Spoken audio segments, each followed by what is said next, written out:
Friends, आपका स्वागत है विद्यार्थी माइंडसेट के यूट्यूब चैनल में। आज हम जिस मुद्दे पर या जिस टॉपिक पे बात करना चाह रहे हैं वो है इमरजेंसी प्रोविजन। ठीक है, आज मैं आपसे एक क्वेश्चन से के साथ इस लेक्चर की शुरुआत करना चाहता हूँ। ये क्वेश्चन है कि हमने इमरजेंसी प्रोविजंस को क्यों कंटिन्यू करा after the British rule also. ठीक है, जबकि इन रूल्स का ब्रिटिश द्वारा बड़ा ही मिसयूज करा गया था। ठीक है, during the freedom struggle movements.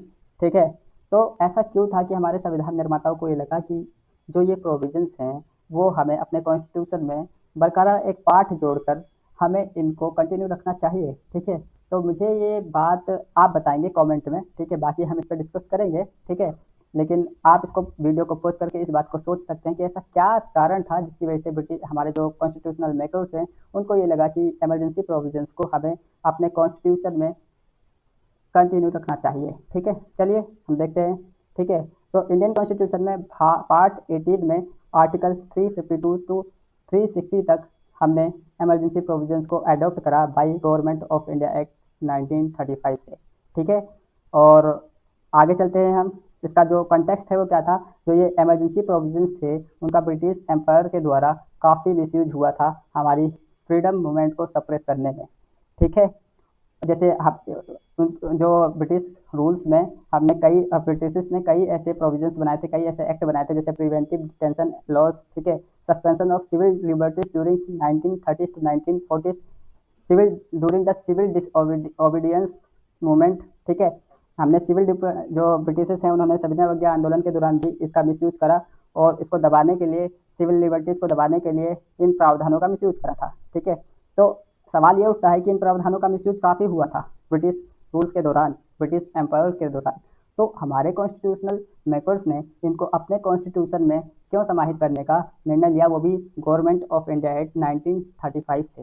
सवाल ये उठता है। ठीक है, चलिए हम इसका आंसर देते हैं एक एक करके, इसके रीजंस बताते हैं कि क्यों संविधान निर्माताओं को इन प्रोविजंस को, इमरजेंसी प्रोविजंस को भारतीय संविधान के भाग 18 के अनुच्छेद 352 से 360 तक में समाहित करने की जरूरत पड़ी। चलिए फ्रेंड्स, देखते हैं कि ऐसा क्यों हुआ। ठीक है, वाई कंटिन्यूस रीजंस। देखिए, जब हमारा देश आज़ाद हो रहा था तो हमारे देश के सामने कई ऐसी समस्याएं थी जो बहुत विकट थी, बहुत बड़ी थी, बहुत विशाल थी, और बहुत सारे जो क्रिटिक्स थे, जो विदेशी समाचार पत्र के पत्रकार थे, उन्होंने भी ये बात कही थी कि इंडिया जो है बहुत सालों तक या बहुत दिनों तक यूनिटी नहीं रख पाएगा अपने।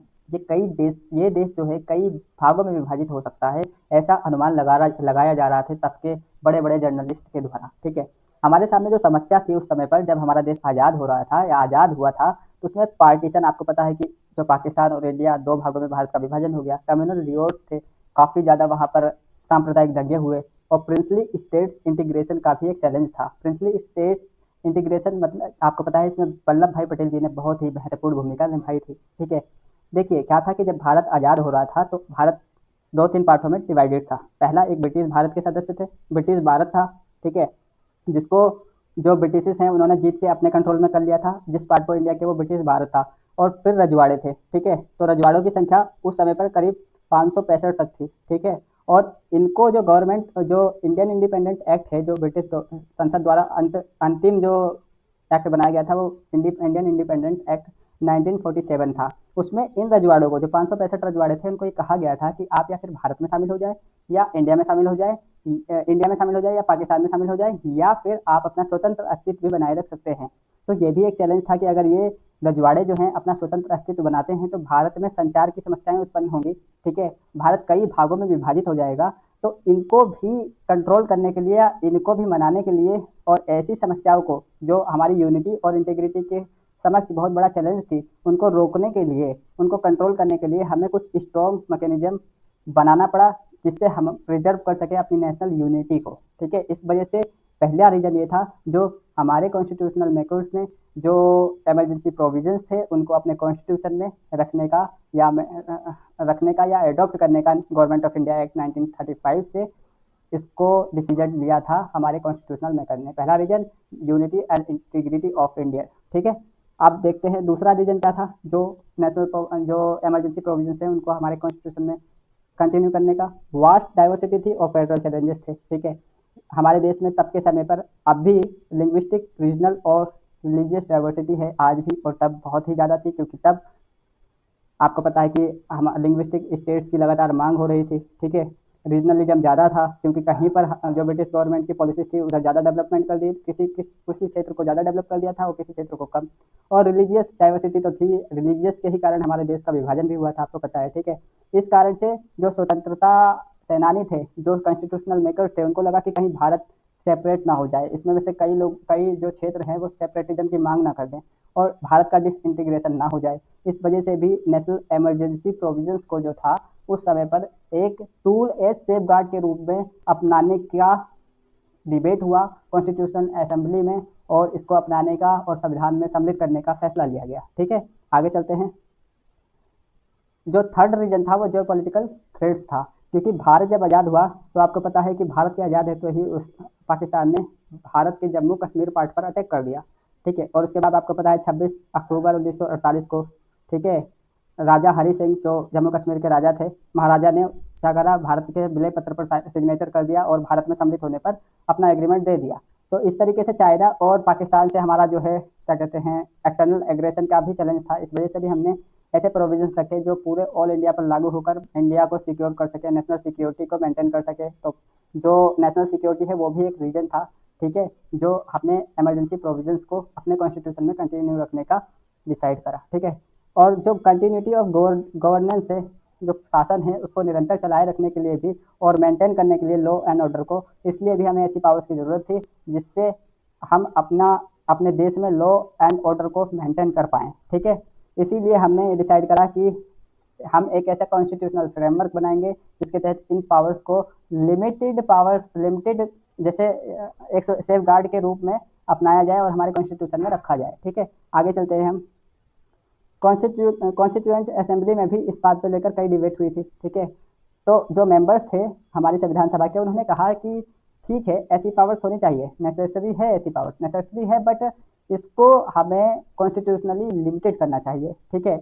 और इसी तरीके से फिर हमने इन पावर्स को बोरो करा गवर्नमेंट ऑफ इंडिया एक्ट 1935 से। लेकिन इसके लिए हमने कुछ कॉन्स्टिट्यूशनल सेफ गार्ड बनाए जो मैं आगे चर्चा करूंगा इस बात पर। जैसे आप जानते हैं कि जुडिशियल रिव्यू और पार्लियामेंट्री कंट्रोल की व्यवस्था है। जुडिशियल रिव्यू क्या है, 1973 के केशवानंद भारती मामले में और 1980 के मिनर्वा मिल्स मामले में भी जो सुप्रीम कोर्ट है उसने कहा कि हम जो है इसका जो नेशनल इमरजेंसी का जो घोषणा होती है या इसके दौरान जो भी कार्य करे जाते हैं उस पर जुडिशियल रिव्यू लागू हो सकता है। पार्लियामेंट्री कंट्रोल कैसे है, पार्लियामेंट में इसकी अनुमति लेनी पड़ती है तभी प्रेसिडेंट इसको लागू कर सकता है। 1 महीने के अंदर ऐसे प्रस्ताव को विशेष बहुमत से पारित होना जरूरी है, ठीक है। तो ये भी हमने यहाँ पर अप्लाई करे जिससे सेफ गार्ड के तौर पर, जिससे इसका मिसयूज ना हो सके, जैसे ब्रिटिश एम्पायर के दौरान होता था, ब्रिटिश रूल के दौरान होता था। तो हमने इसको लिमिट करने के लिए कि इसका इन पावर्स का गवर्नमेंट मिसयूज ना कर सके, उस हिसाब से हमने इसको लगाया। इसीलिए हमने इसको कहा कि कॉन्स्टिट्यूशनली लिमिटेड होना चाहिए। ऐसी डिबेट हुई थी जब हमारा कॉन्स्टिट्यूशन मेक करा जा रहा था, ठीक है। आगे देखते हैं। अब देखते हैं कि सेफ गार्ड, देखिए सेफ गार्ड वही है कि इसका जो डिक्लेरेशन है वो ओनली प्रेसिडेंट द्वारा किया जा सकता है, गवर्नर जनरल के द्वारा तो है ही नहीं, गवर्नर जनरल तो होगा कहाँ से, है ना। और प्रेसिडेंट द्वारा किसकी सहमति से करा जा सकता है, कैबिनेट या मंत्री परिषद की सहमति से, ठीक है। पार्लियामेंट्री अप्रूवल जरूरी है 1 मंथ के लिए, ठीक है। 44वें संविधान संशोधन अधिनियम 1978 द्वारा ये व्यवस्था करी गई थी कि 1 मंथ के भीतर पार्लियामेंट के दोनों सदनों द्वारा इसकी सहमति राष्ट्रीय आपातकाल या राष्ट्रपति शासन या वित्तीय आपातकाल को लागू करने के लिए इसकी सहमति जरूरी है। इन प्रोविजंस को लागू करने के लिए पार्लियामेंट्री अप्रूवल 1 मंथ के अंदर मिल जाना चाहिए, पार्लियामेंट के दोनों सदनों द्वारा इसको अप्रूव कर दिया जाना चाहिए। जुडिशियल रिव्यू पॉसिबल है केशवानंद भारती मामले और मिनर्वा मिल्स मामले में, ऐसा सुप्रीम कोर्ट ने बोला।